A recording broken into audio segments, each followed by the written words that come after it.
Muy buenas tardes, chiquis, ¿cómo están? Hola Gaby, ahí que te veo. Buenas tardes, hola, hola. Acá estoy, acá estoy. Llegué. Háganme acordar, si me olvido, si escuchen. Primero, si mañana no les envié el resumen de el material de estudio del niño para el psicoanálisis, alguien escriba en el grupo, porfa. Profe, no se olvide, así me ponen, profe, no se olvide de enviarnos el resumen. Y ya ahí, porque después me cuelgo y va a llegar después la hora del examen y va a decir, profe, usted no nos prometió a nosotros que nos iba a enviar un resumen. Y después la profe se olvida. Así que les dejo, por las dudas, que no se los envíe, que me olvide, eh, háganme acordar del resumen. ¿Ok? ¿Sí? ¿Seguro? Bien, entonces comenzamos por este recorrido de esta historia un poquito complicada, vamos a decirlo así, ¿sí? Del psicoanálisis infantil. Bien, hace mucho tiempo, vamos a decir, un médico llamado Sigmund Freud comenzó a interesarse, vamos a decir, por algo que en su época casi nadie tenía en cuenta, ¿sí? La vida emocional de los niños.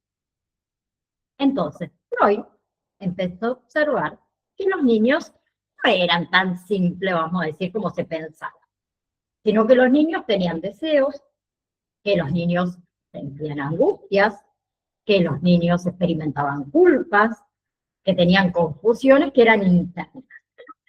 Y él también notó que los niños imaginan cosas, o sea, que tienen fantasías, que sufren por lo que les pasa, ¿sí? Y que reconstruyen, digamos, su pasado a su manera. ¿Bien? Entonces, tenemos que entre el año 1893 y 1895, y que fueron los primeros descubrimientos, Freud trabajó junto a Breuer y descubrieron algo muy importante, ¿sí? Algunas enfermedades o problemas emocionales en adultos podían tener orígenes en traumas infantiles. Traumas especialmente relacionados con la sexualidad. Y en el año 1900, Freud escribió un libro muy importante donde explica que los sueños sirven para qué. No entra, hija. Ahí. ¿Sirven para qué? Para proteger el descanso y para expresar deseos inconscientes. ¿Sí? Entonces, ¿qué quiso decir? Que lo que el niño no puede decir despierto, que en los adultos también nos pasa, ¿no? Aparecen los sueños.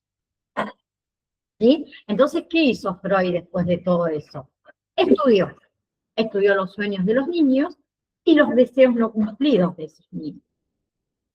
Y en el año ya 1905, él escribe otro texto, que también fue clave, donde dice algo muy polémico para esa época, si estamos hablando de 1900, ¿no?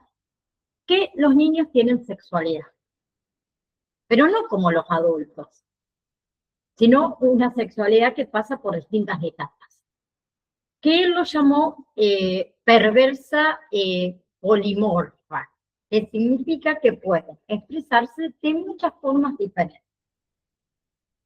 ¿Sí? Ahora, ¿qué pasó? Freud no trabajaba solo, se reunía con otros profesionales en unos encuentros que ellos los llamaban las sesiones de los miércoles. Y ahí hablaban de lo que observaban en los niños. Por ejemplo, hablaban de lo que observaban, cómo los niños reaccionaban a las autoridades, cómo los niños aparecían, o cómo aparecía toda su sexualidad, cómo manejaban los niños las emociones y demás. ¿Sí? Y en una de esas reuniones, un hombre llamado Max Graf cuenta lo que le pasaba a su hijo Herbert, ¿sí? Y ahí tenemos el famoso Hans, donde él y su esposa habían decidido educarlo con poca exigencia, digamos, sin mucha presión, ¿sí? Y después de 2 años ocurrió algo. El niño desarrolló una fobia, un miedo intenso. Entonces, con la ayuda de Freud, ¿sí? El padre decide tratarlo, ¿sí? Y acá hay que aclarar algo importante. El padre de este niño no era un médico, no tenía experiencia, ¿sí? Pero Freud lo iba, vamos a decir, guiando, ¿no? ¿Sí?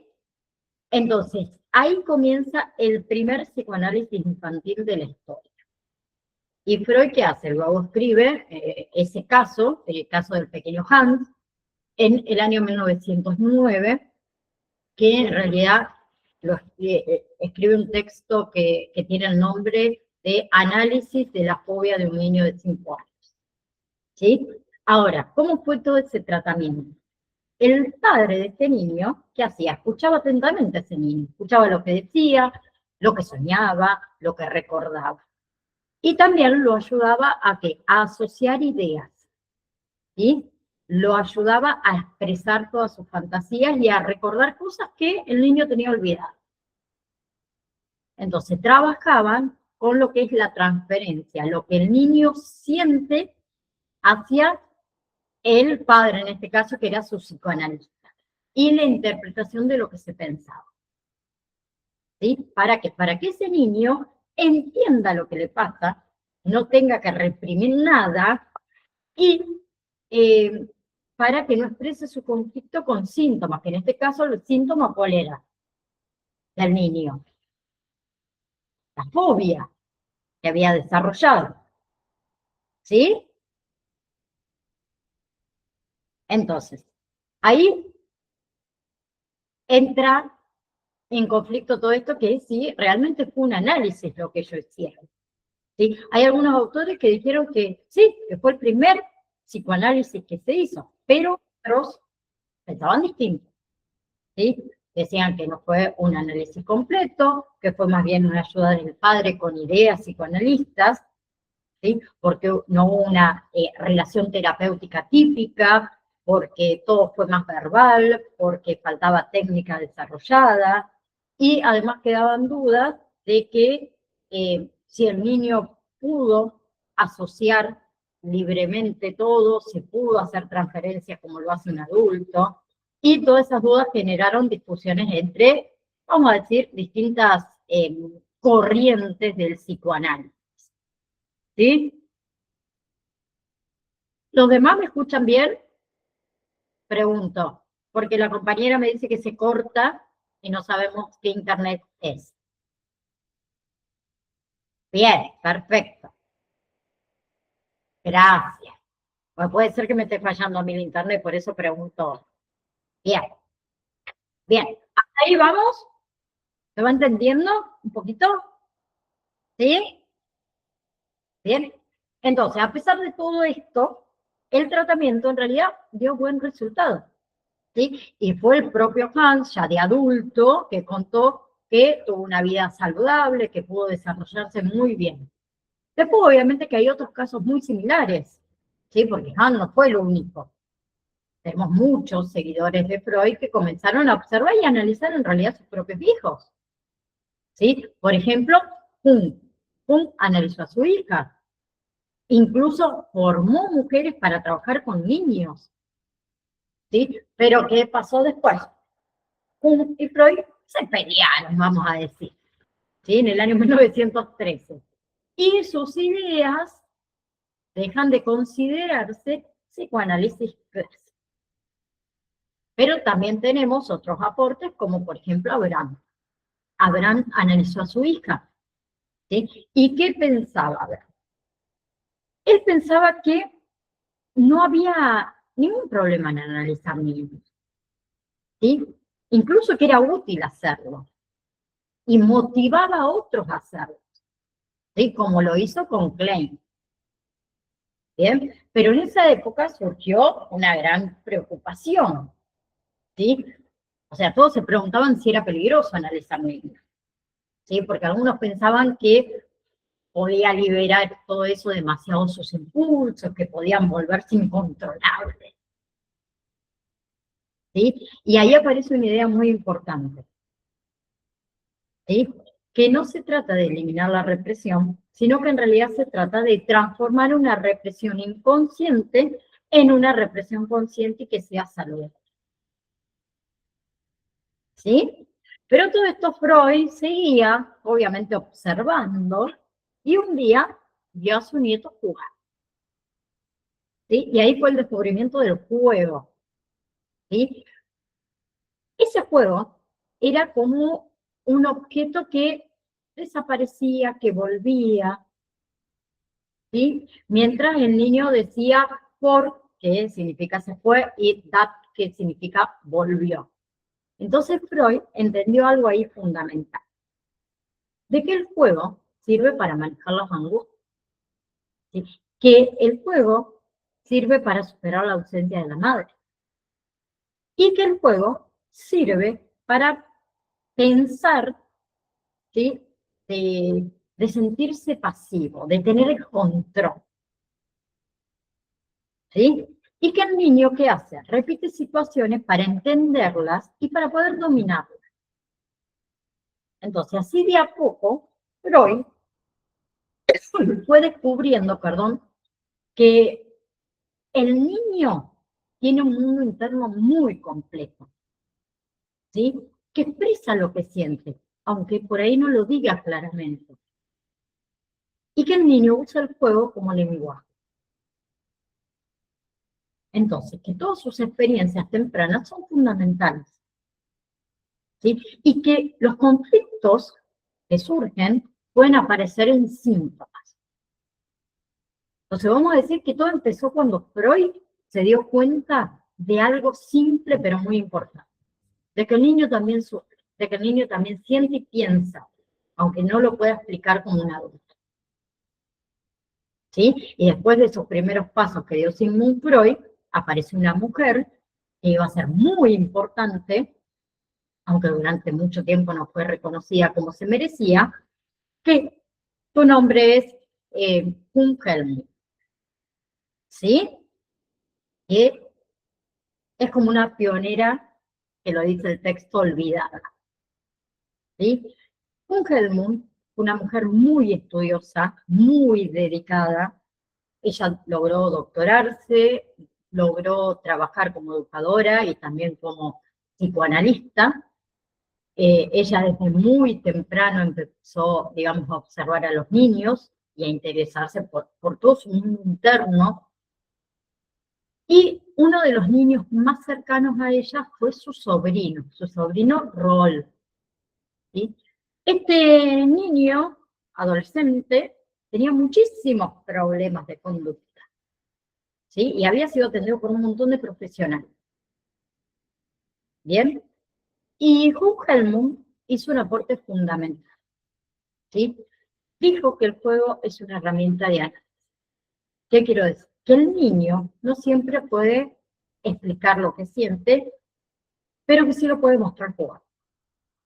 Entonces, ¿qué buscaba el análisis acá? Ella pensaba que tanto en adultos como en niños, el psicoanálisis sirve para recuperar la salud mental, ¿sí? Y volver un equilibrio, a un equilibrio emocional, ¿no? Porque muchas veces ese equilibrio se pierde por experiencias conscientes o cosas que el niño no recuerda que serían conscientes. ¿Bien? Y ella también, porque el mundo planteó algo muy importante. El análisis infantil también tiene que tener en cuenta la educación, ¿sí? Pero aclaraba que la educación no es dar consejos, que no es solamente enseñar, ¿sí? Que en realidad el verdadero tratamiento psicológico tiene consideración a que el niño está creciendo, ¿sí? Y el tema este de educación versus psicoanálisis después va a generar grandes discusiones, sobre todo con Anna Freud y con Melanie Klein. Ya lo vamos a hablar. Pero Ungerlund ya hablaba de cosas que hoy son básicas, ¿sí? ¿Cómo lo vamos a ver el módulo que viene? Lo que es el encuadre, cómo se organiza el tratamiento, lo que es la transferencia, lo que el niño siente hacia el terapeuta, de lo que es la resistencia, lo que el niño, digamos, no quiere mostrar. Ya hablaba de lo que es la interpretación, ¿sí? Dar sentido a lo que le pasa al niño, y ya hablaba del rol del padre. Y algo clave acá. Ella decía que trabajar con los padres es aún más difícil que trabajar con los niños. ¿Sí? Que hay que tener paciencia y que hay que explicarles. ¿Y qué decía también? Que si los padres hicieran terapias, menos niños necesitarían tratamiento. Estamos hablando de 1900, ¿no? ¿Sí? No sé si alguna vez algún niño cercano a ustedes tuvo que ir de un psicoterapeuta alguna vez en la vida. No sé si saben que la primera entrevista, ¿sí?, con el psicólogo son con los padres, no con el niño. ¿Y por qué hace eso el terapeuta? Porque primero debe analizar los padres. Porque la mayoría de los conflictos que tienen los niños es generado ¿dónde? Primero, en el entorno, en casa. ¿Y quién está en casa con los niños? Nosotros, los adultos. Los que les generamos miedo, los que les generamos culpa, y no desde el lado de la maldad, porque seguro que no lo hacemos desde ese lado, ¿sí? El entorno familiar, así es. Entonces, imagínense que él ya lo decía en aquella época, que si más padres hiciéramos terapias, esos niños necesitarían menos tratamiento. Pero, ¿qué pasó con esta gran mujer, que a mí me encanta la vida que tuvo? Su historia terminó de una manera muy triste, ¿sí? Fue asesinada por su sobrino Roy, ¿sí? Y eso en esa época generó un escándalo tremendo, porque muchas personas empezaron a decir que el psicoanálisis era peligroso, que sacaba lo peor de los niños, ¿sí? Como le pasó a su sobrino, que ella analizaba, ¿no? ¿Sí? Pero resulta que había otra maldad ahí del niño que ya era un adolescente grandecito. Cuando sucedió, en realidad le quería robar todas sus obras y quedarse con todo el crédito de lo que había hecho la tía, ¿sí? Pero como consecuencia, obviamente que todo su trabajo fue sumamente criticado y quedó en el olvido durante muchos años, ¿sí? Incluso otras figuras importantes como Anna Freud y como Klein, que les dije las nombré antes, no reconocieron los aportes de Funghelm, ¿sí? Pero hoy se vuelve a valorar como la verdadera pionera del psicoanálisis infantil, ¿sí? Luego tenemos la llegada de Anna Freud, tiempo después, ¿sí? Obviamente que ella se formó con su padre, ¿sí? Con quien más si no.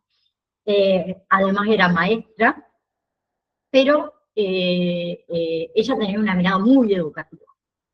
Entonces, en el año 1922, ¿sí?, se convierte a Anna Freud oficialmente en psicoanalista infantil, ¿sí?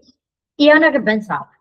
Que muchos problemas de los niños tienen que ver con la educación, con los padres y con las actitudes que tenemos los adultos, ¿sí? Por eso ella era que proponía educar mejor a los niños y formar a los padres y también a los docentes, ¿sí? Ella creó escuelas para niños abandonados, para niños con problemas emocionales, y ahí obviamente que aplicaba todas sus ideas, ¿sí? Ella observaba mucho a los niños, no solamente a los niños en la escuela, sino a los niños en hospitales, a los niños en su consultorio. ¿Sí? Y ella distinguía dos cosas: conducta, que es lo que se ve, y el inconsciente, que es lo que no se ve. Por eso ella decía que no todo lo que el niño muestra es realmente lo que sienten. ¿Sí? Y obviamente que para Ana Freud el juego también sirve, pero más como una fuente de información, ¿sí? No tanto como una terapia principal. ¿Bien? Ella decía que lo primero que hay que hacer para trabajar con los niños es preparar al niño. ¿Por qué? Porque el niño no entiende que está, entre comillas, enfermo. Entonces hay que generar confianza. ¿Sí? Y ella utilizaba técnicas como eran los sueños, las fantasías, los dibujos, ¿sí? Y el juego, perdón, no era tan central como para quizás otros autores. Para Ana Freud, en los niños los sueños muestran directamente los deseos, ¿sí? Esos deseos que no están tan disfrazados como los disfrazamos los adultos. Y ella pensaba que los niños, ¿sí? No hacen transferencias como lo hacemos los adultos, porque sus figuras importantes, como son los padres, están presentes en su vida real. Entonces, el análisis debe generar una relación positiva con el niño, ¿sí? Y el terapeuta no debe ser distante con el niño. Entonces, ¿qué creía Ana? Que el terapeuta también iba a cumplir un rol educativo. ¿Sí? ¿Por qué? Porque en ese tramo de la vida donde uno es niño, ¿sí? El niño todavía se está formando en lo que es su personalidad, ¿sí? Y su super yo, que son las normas internas, no están completas todavía, ¿sí? Por eso ella era muy cuidadosa y ella decía que no todos los niños deben ser analizados. Ella decía que solamente había que analizar a los niños cuando los padres entienden de lo que es el proceso, ¿sí? O cuando los padres tienen formación en psicoanálisis. ¿Bien? Pero ¿qué sucede, por ejemplo, en el año 1927? Ana Freud se encuentra con Melanie Klein, ¿sí? Y Klein le presenta sus ideas, que eran muy distintas, ¿sí?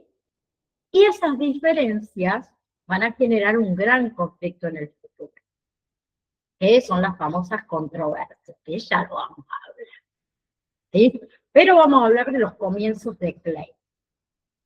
Klein había sido formada por dos importantes psicoanalistas, Ferenczi, ¿sí? Y Abraham,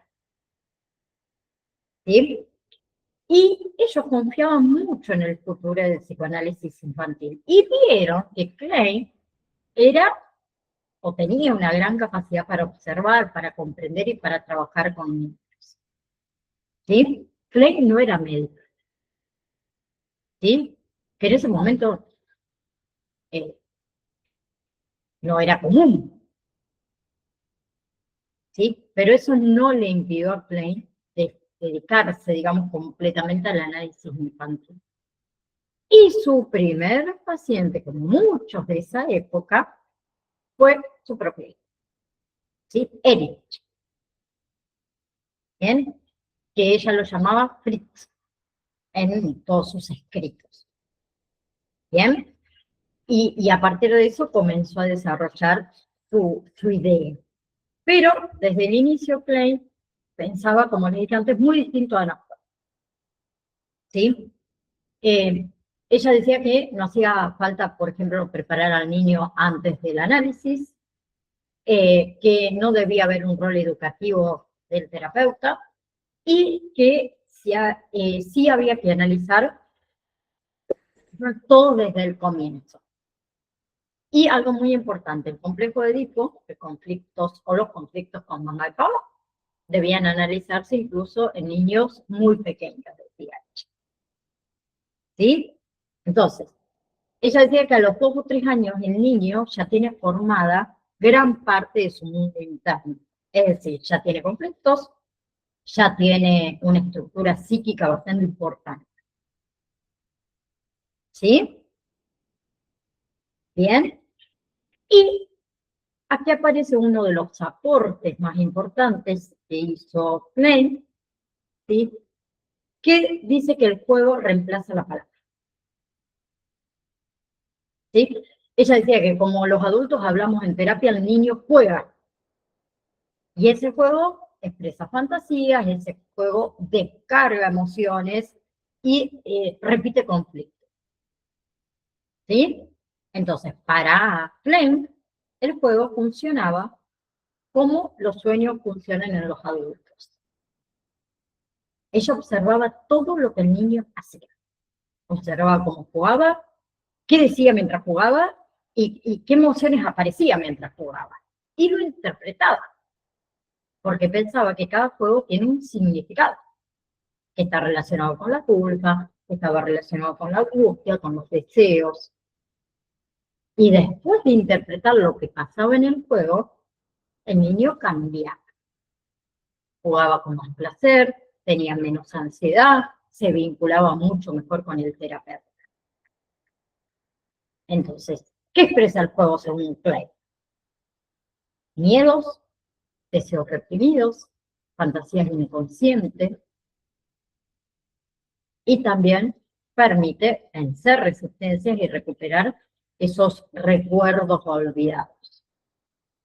¿Sí? Incluso llegar a conflictos muy profundos, como eran las relaciones entre los padres.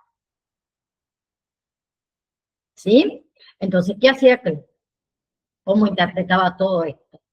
Interpretaba la angustia del niño, lo primero, ¿sí?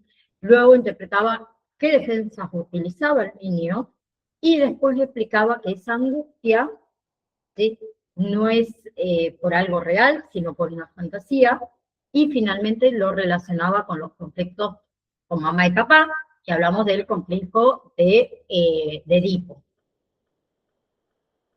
Las emociones. Bien. ¿Sí? ¿Bien? ¿Vamos de ahí?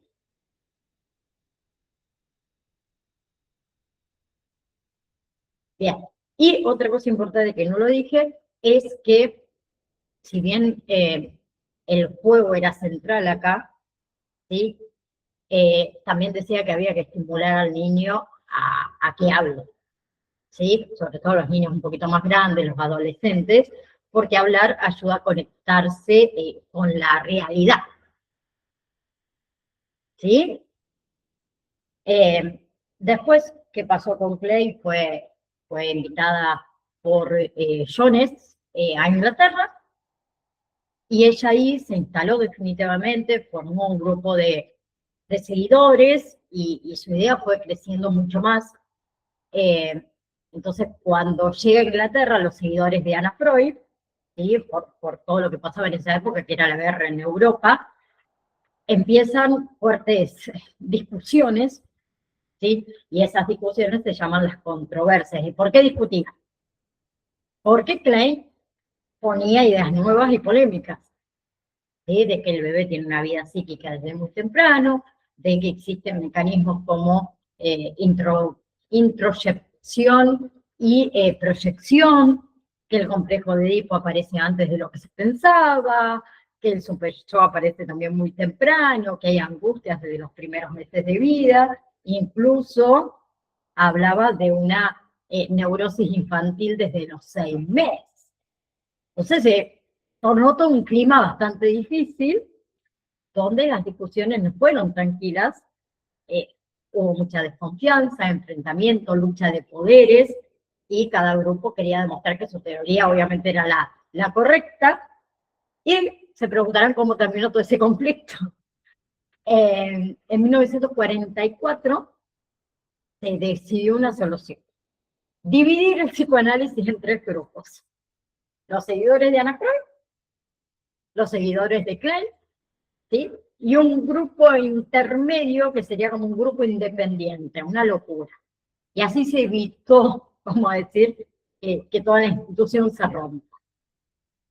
Pero mientras tanto, Anna Freud seguía trabajando, ¿sí? Creó espacios para niños en guerra, ¿sí? Ahí los niños tenían figuras estables como padres sustitutos, vamos a decir, y se buscaba darle contención emocional y demás, ¿sí? Y en su clínica atendía, obviamente, a los niños, trabajaba con los padres, daba orientación, pero había un problema: el psicoanálisis infantil no era reconocido todavía oficialmente, ¿sí? Igual que el psicoanálisis en adultos. Entonces Ana, en 1970, pidió que el psicoanálisis infantil tenga reconocimiento propio, ¿sí? Pero lamentablemente no logró completar ese objetivo, vamos a decirlo así. ¿Sí? ¿Por qué? Porque había muchos seguidores de cada grupo. ¿Sí? Teníamos los seguidores de Anna Freud, ¿sí? Y el otro lado, los seguidores de Klein, como era Rivière, como fue Isaac, como fue Heyman, ¿sí? Y todos ellos ayudaron a desarrollar y después a difundir, obviamente, cada una de sus ideas. Pero tenemos otro personaje muy importante, que fue Winnicott. ¿Sí? Que Winnicott no empezó como psicoanalista, sino como pediatra, ¿sí? Médico de niños. Él trabajó durante toda su vida en un hospital, donde atendió a miles de niños, y eso le dio algo muy valioso, vamos a decir, mucha experiencia real y mucho contacto directo con niños y familias. ¿Sí? Entonces, mientras todos los demás discutían, vamos a decir, ¿qué hizo Winnicott? Trataba de mediar y escuchar a ambos lados, ¿sí? Incluso le escribió cartas a Ana y le escribió cartas a Melanie, intentando, digamos, mantener un poco ahí el diálogo, ¿sí? Pero Winnicott fue una figura muy creativa, ¿sí? Él se destacó mucho por la capacidad que tenía para observar, por su gran sensibilidad y también por su forma simple eh, para poder explicar, vamos a decirlo así, ¿sí? Y Winnicott se enfocó mucho en cómo crece el niño en realidad, ¿sí? Él decía que el desarrollo de ese niño pasa por etapas, en realidad 3. Dependencia absoluta, donde el bebé necesita obviamente todo de la madre. Dependencia relativa, que es cuando empieza a separarse, y la independencia, ¿sí? Y tenemos uno de los conceptos más famosos de Winnicott, es la madre suficientemente buena, ¿sí? Él decía que la madre no tiene que ser perfecta, tiene que ser suficientemente buena. Es decir, que cuide, que sostenga, que acompañe. Eso ayuda al niño a desarrollarse sano. ¿Sí? ¿Bien? ¿Vamos o no? O estoy hablando mucho. Sí, sé que estoy hablando un montón. Pero quédese tranquila que no es tan complicado. ¿Sí? Gaby se agarra la cabeza, Verónica se tapa para que no la vea. No, bueno. Encima le estoy contando una historia ahí, en cualquier momento se largo como un cuento de niños. Bueno, hay que darlo, pero quédense tranquilos, como le dije, les voy a hacer un resumen. Los nombres, pues, pero ni a mí me salen a veces los nombres, solo por ahí mando, y más cuando son en alemán. ¡Ay, esos apellidos, por Dios! Tampoco me salen a veces, pero quédense tranquilos. ¿Sí? No. Winnicott les decía que hablaba de un espacio muy importante, ¿sí? que él lo llamaba zona intermedia. ¿Entre qué? Entre la realidad y la imaginación. Y ahí aparece el juego, ahí aparece la creatividad, ahí aparece lo que es la cultura. ¿Me sumo, te consigo? Gracias. ¿Sí? Y también habló del terapeuta, que él decía que el terapeuta debe crear un ambiente seguro, debe sostener emocionalmente al niño, ¿sí? De la misma manera que lo hace la madre. ¿Bien? Ahora, ¿cuál era su forma de trabajar, vamos a decir? A ver, tenía una técnica muy especial, ¿sí? Que eran los juegos de garabatos. ¿Qué pasaba? El niño dibujaba algo, el terapeuta responde y se crea un intercambio. No había reglas, era como algo espontáneo. Y eso permitía conectar con el niño y entenderlo mejor. Era como un juego libre, vamos a decirlo así. ¿Sí? ¿Bien? Y Winnicott no solamente trabajaba en consultorios, él daba charlas, él escribía, él tenía programas de radio. ¿Bien? Por eso es que sus ideas se difundieron muchísimo. ¿Sí? Bien, obviamente que hubo otros autores importantes, Joseph Maltres, que trabajaron sobre todo con lo que es el autismo infantil, ¿sí? También estuvo Vic, que también dio aportes importantes, creó la idea de que el niño necesita sentirse contenido, ¿sí? También observó mucho a los bebés. Después tenemos a Tustin, que estudia todo lo que es el autismo, habla de todo lo que son los fenómenos del autismo. Y también aparece Eugenia Sokolnicka, que no tuvo una vida difícil, ¿sí? Ella fue paciente de Freud, que publicó uno de los primeros análisis de niños, ¿sí? Que se llamaba un caso de fobia al tacto. Y la técnica que utilizó se basaba en lo que era la palabra, en lo que era el vínculo afectivo, ella no usaba el juego, ¿sí? Después tenemos a Sophie Morgenstern, que es otra pionera importante. Ella trabajó en Francia, ella usó el dibujo como técnica principal, ¿sí? Descubrió que el niño puede expresar lo que siente dibujando.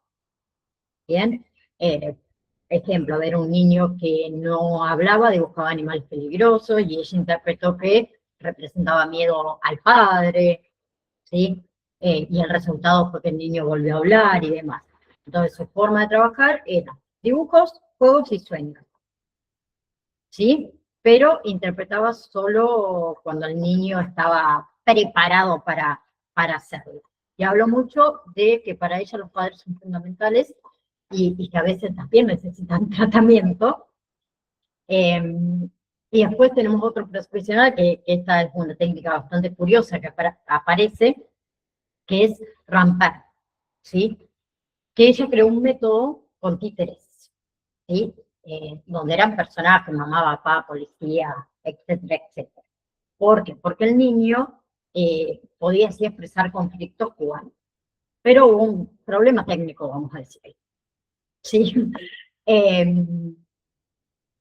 Que, a ver, tenía limitaciones el tema de los títeres, ¿sí? No servía, por ejemplo, para niños que eran muy tímidos, no servía para niños pequeños, ¿sí? Y no permitía interpretar bien los conflictos. Entonces, el niño expresaba, pero no se lograba resolver, vamos a decir, lo que sentía ese niño.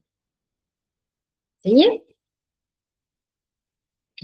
Después tenemos el estudio de un bebé, ¿sí?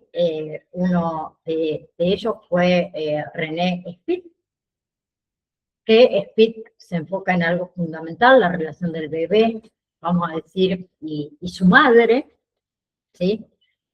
Donde para él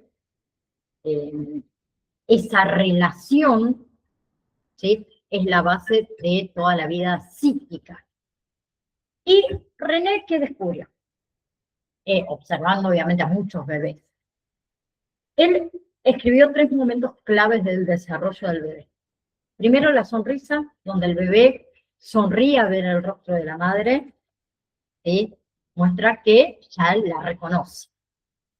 Luego, la angustia del 8º mes, donde el bebé empieza a tener miedos extraños, ¿sí? Y muestra qué diferencia hay entre conocido y desconocido. Y el no, o sea, el gesto de negación, donde el niño empieza a afirmarse como individuo. ¿Sí?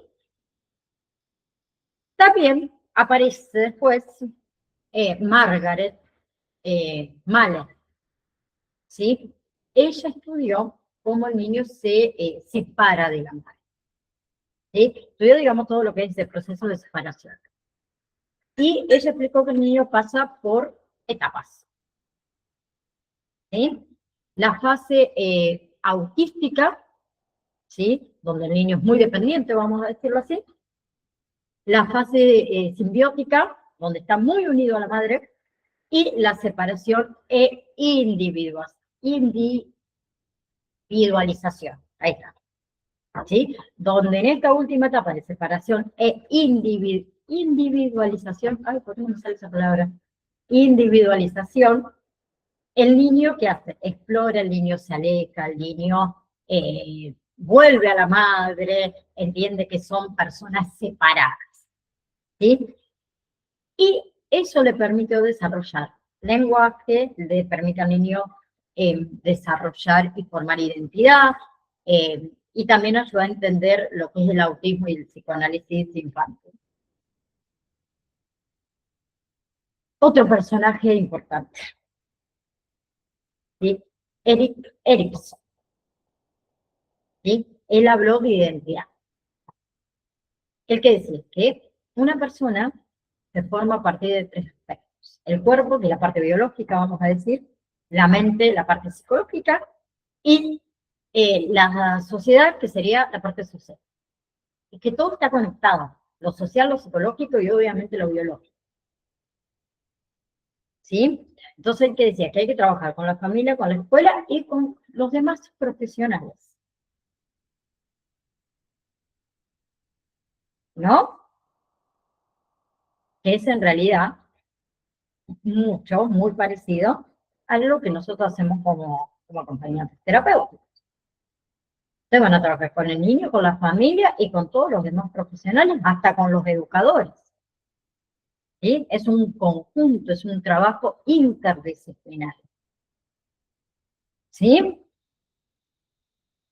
Y después tenemos el psicoanálisis acá en Argentina.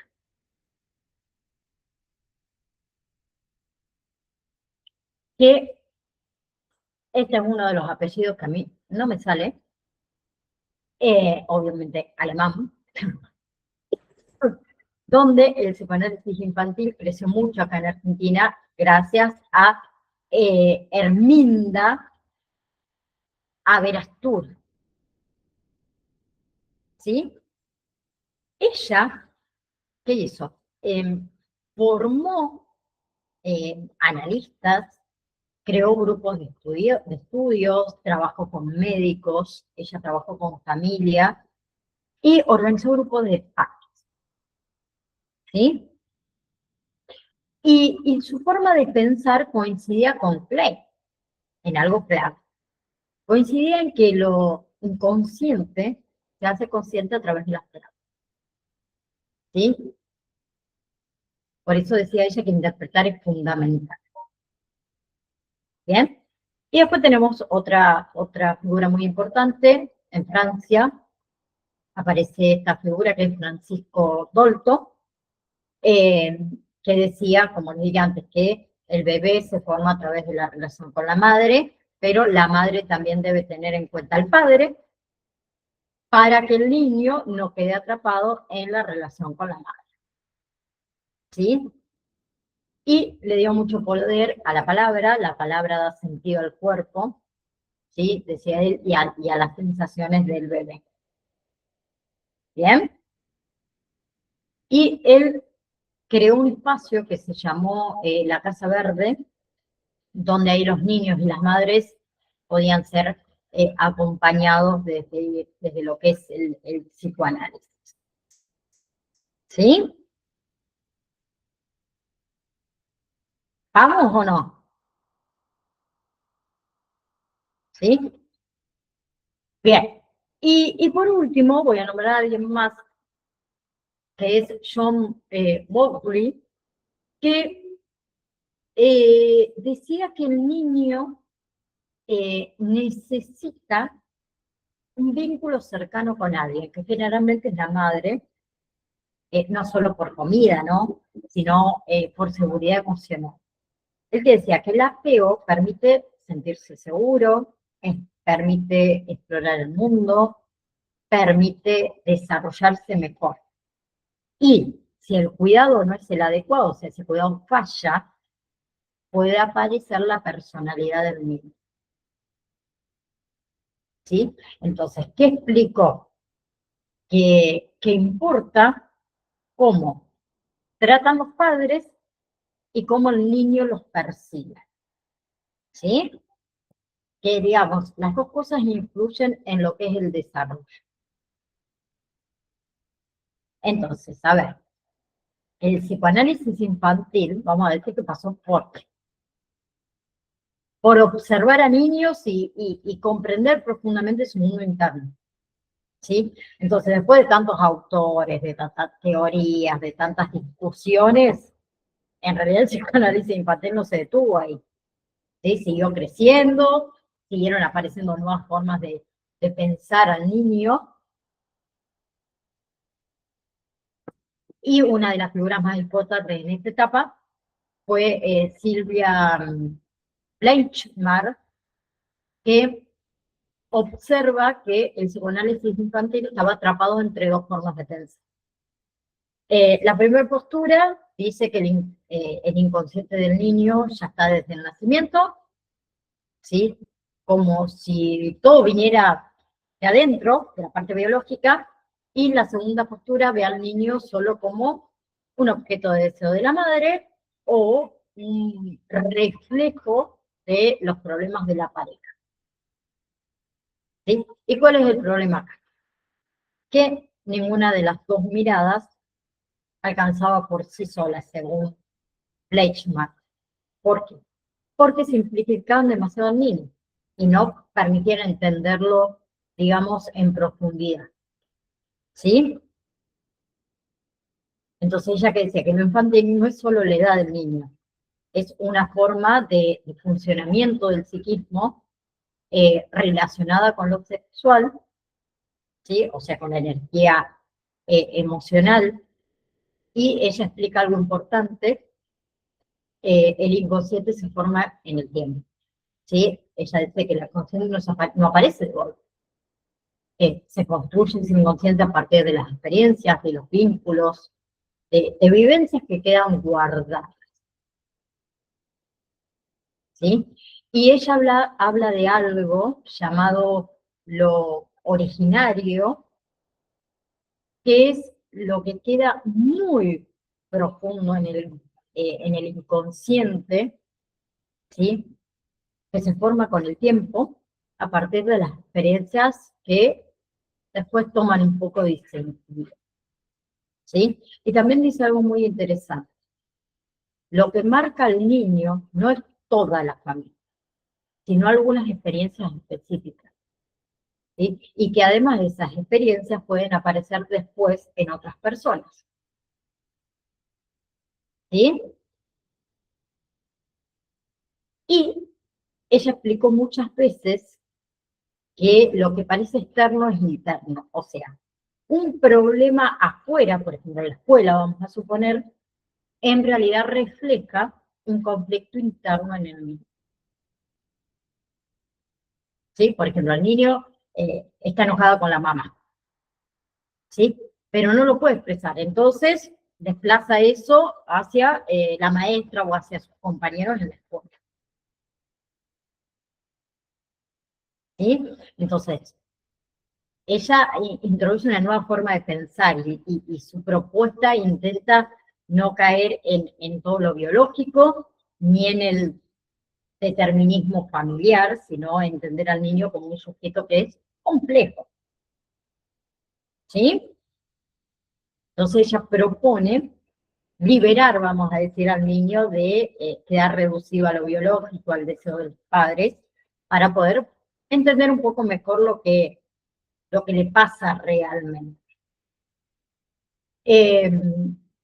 Obviamente que hoy en día tenemos algunos problemas actuales, vamos a decir que el psicoanálisis infantil sigue enfrentando desafíos, cambios en la familia, nuevas formas de crianza, nuevos roles de los padres, el tema del acceso a tratamientos y ni hablemos de la formación de los profesionales.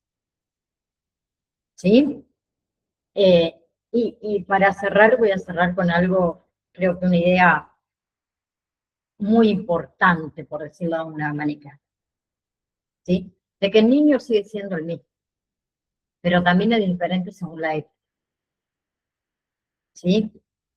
Es el mismo que observaba Sigmund Freud cuando veía jugar a su nieto, pero viven en mundos distintos, ¿sí? Entonces vamos a decir que el psicoanálisis infantil es una forma de entender y de ayudar a los niños, que se basa en que muchos problemas de adultos empiezan en la infancia. Entonces, ¿qué busca el psicoanálisis? Entender lo que el niño siente, ayudarlo a expresar lo que le pasa y poder trabajar todos sus conflictos. Pero para hacerlo hay que tener en cuenta su mundo interno, sus fantasías, sus emociones, su familia, sus vínculos, su desarrollo, ¿sí? Y que las técnicas principales es el juego, que es la forma principal de expresión, perdón, de un niño, que lo que el adulto dice con palabras, el niño, como dijimos, lo hace jugando, la observación y la entrevista, ¿sí? Los terapeutas miran cómo actúa el niño, hablan con él, según obviamente su edad, ¿sí? Observan todo lo que son los vínculos tempranos, la relación con los padres, la relación que tiene con los cuidadores, los sueños y las fantasías muestran lo que el niño siente, y lo que es la terapia del juego, para ello es un espacio seguro para expresarse. ¿Sí? Entonces, desde Freud hasta hoy, el psicoanálisis infantil, obviamente que fue cambiando, fue creciendo, pero hay algo que no cambia: el interés por entender al niño.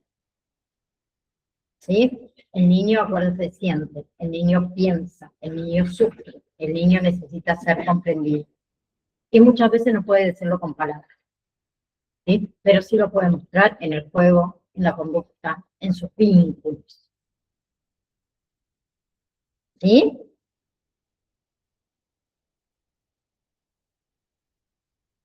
¿Se entendió? ¿Alguien quiere decir algo? ¿O los mateo? ¿Sí? Los que digan que sí, no les paso el resumen. Ah, mira, qué mala que era. Se los paso por privado nomás.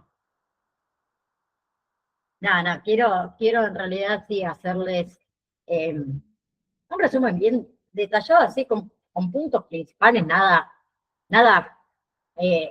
raro, eh, para que ustedes lo entiendan nada más, ¿sí? Simplemente un poquito de dónde viene todo esto de analizar a los niños.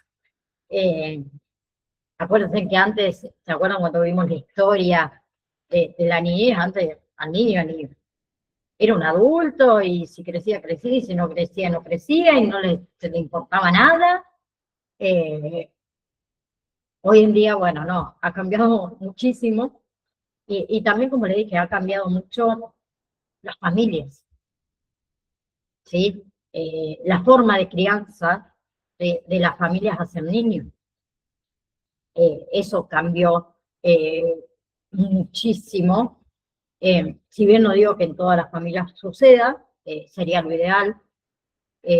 Yo siento, siendo madre hoy en día, que hoy se lo escucha mucho más al niño de cuando yo era chica, hace 38, voy a decir, no voy a decir 39, 38 años atrás. Sí, a mí me preguntaban, mamá, ay, ¿cómo te fue la escuela? Y ya estaba. O sea, esa era toda la charla por ahí profunda que tenía de que todos los días me pregunté cómo me fue la escuela. A lo mejor yo quería que me preguntara otras cosas o tener otra relación. Como le dije, a ver, no voy a poner a todos en la misma bolsa. Lamentablemente hay familias que todavía no sucede eso de que tengan esas conversaciones por ahí un poco más profundas con los niños, que personalmente creo que son sumamente necesarias.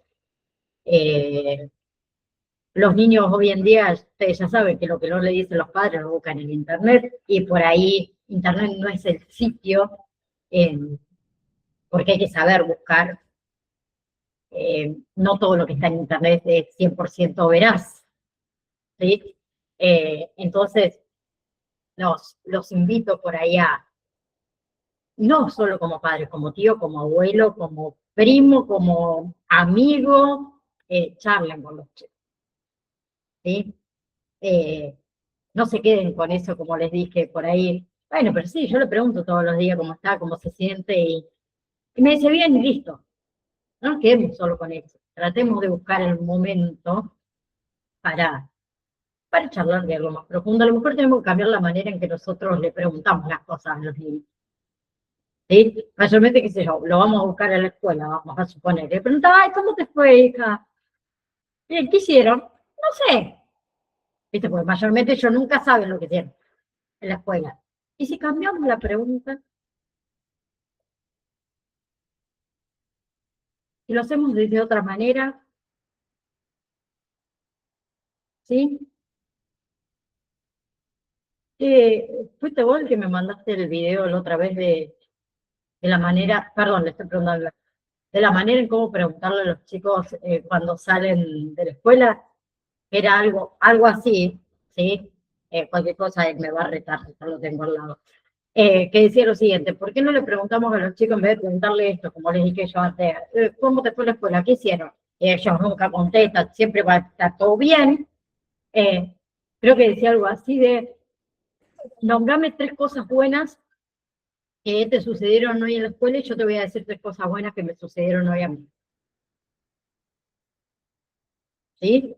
Y después les podían preguntar distinto, a ver, bueno, y de esas 3 cosas buenas, ¿sí? ¿Qué fue la que más te gustó, te llenó, vamos a decir? Y lo mismo con los conflictos, ¿sí? Muchas veces el niño no habla, pero no a lo mejor porque no le interese hablar. No hablan por miedos, no hablan porque no le damos la confianza para que hablen, ¿sí? ¿Bien? Basta, no hablo más.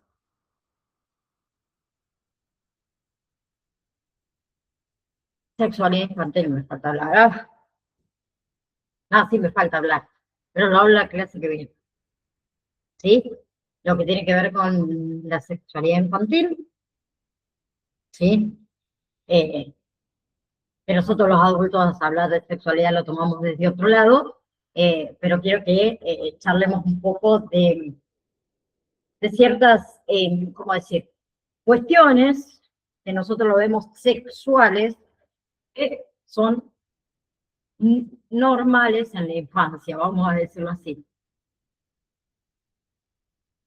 Mira, hay que preguntar cómo son tus compañeros también, es algo importante, además de cómo les fue a ellos hoy. Exactamente. El niño que no te habla pues yo tengo un amigo, yo tengo un mejor amigo, yo en la escuela estuve, algo pasa ahí, cuando no habla de algún compañerito o compañerita, ¿no? ¿sí? Puede ser que ese niño en la escuela esté aislado, ¿o no? Todos los niños tienen amigos o amigas, ¿sí? Puede ser que esté pasando por una situación que nosotros a lo mejor como padres no lo sabemos y los docentes lamentablemente tienen las escuelas saturadas, los grados saturados y hay cosas que también se les pasa de alto, ¿sí? Obvio, como todo. Entonces charlemos más con ellos, ¿sí? Y la clase que viene, como les dije, hablamos de la sexualidad infantil. ¿Ok? Ahora, disfruten el fin de semana, ¿sí? Lean ese último material y háganme acordar que le mande, por favor, que les mande el resumen, ¿sí?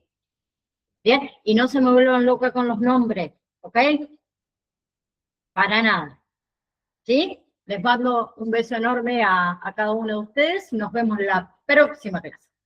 Chao, chao.